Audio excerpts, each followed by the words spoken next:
વિદ્યાર્થી મિત્રો, અહીંયા આપણને ટેન સ્ક્વેર થીટાની કિંમત આપવામાં આવી છે અને આપણને કહ્યું છે કે 1 plus sine theta into 1 minus sine theta upon 1 plus cos theta into 1 minus cos થીટાની કિંમત ખાલી જગ્યા છે. તો એ માટે સર્વપ્રથમ આપણે જેની કિંમત શોધવી છે એ આપણે લખી દીધું કે 1 plus sine theta 1 minus sine theta upon 1 plus cos theta into 1 minus cos theta. હવે વિદ્યાર્થી મિત્રો, આપણે અહીંયા આગળ જો એકને એ કહીએ અને સાઇન થીટાને બી કહીએ તો એ પ્લસ બી થાય અને એ માઇનસ બી થાય. તો આપણે જાણીએ છીએ કે એ પ્લસ બી ઇન્ટુ એ માઇનસ બી બરાબર એનો જવાબ આવે એ સ્ક્વેર માઇનસ બી સ્ક્વેર.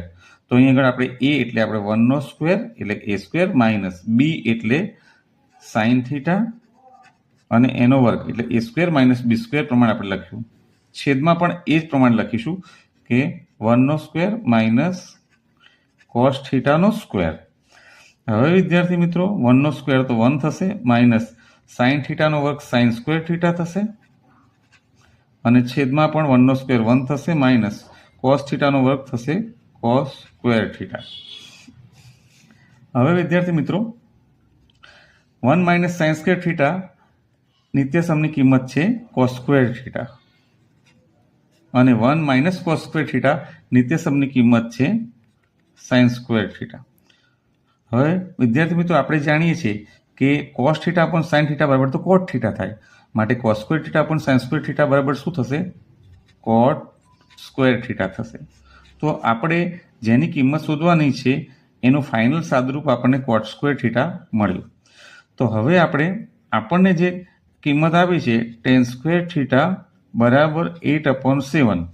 તો એને આપણે સાદુરૂપ આપી અને કોટ સ્ક્વેર થીટાની કિંમત બનાવીશું. તો અહીંયા આગળ આપણે જાણીએ છીએ કે ટેન સ્ક્વેર થીટા બરાબર sign square theta upon cos square theta. તો જમણી બાજુ તો 8/7 જ રહેશે.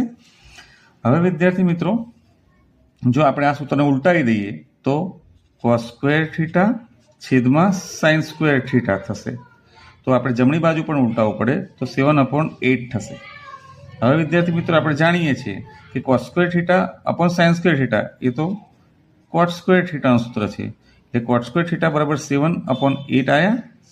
તો આપણે અહીંયા આગળ કોટ સ્ક્વેર થીટાની જ વેલ્યુ શોધવાની હતી, જે આપણને 7/8 મળી. તો આપણો સાચો જવાબ થશે એ 7/8.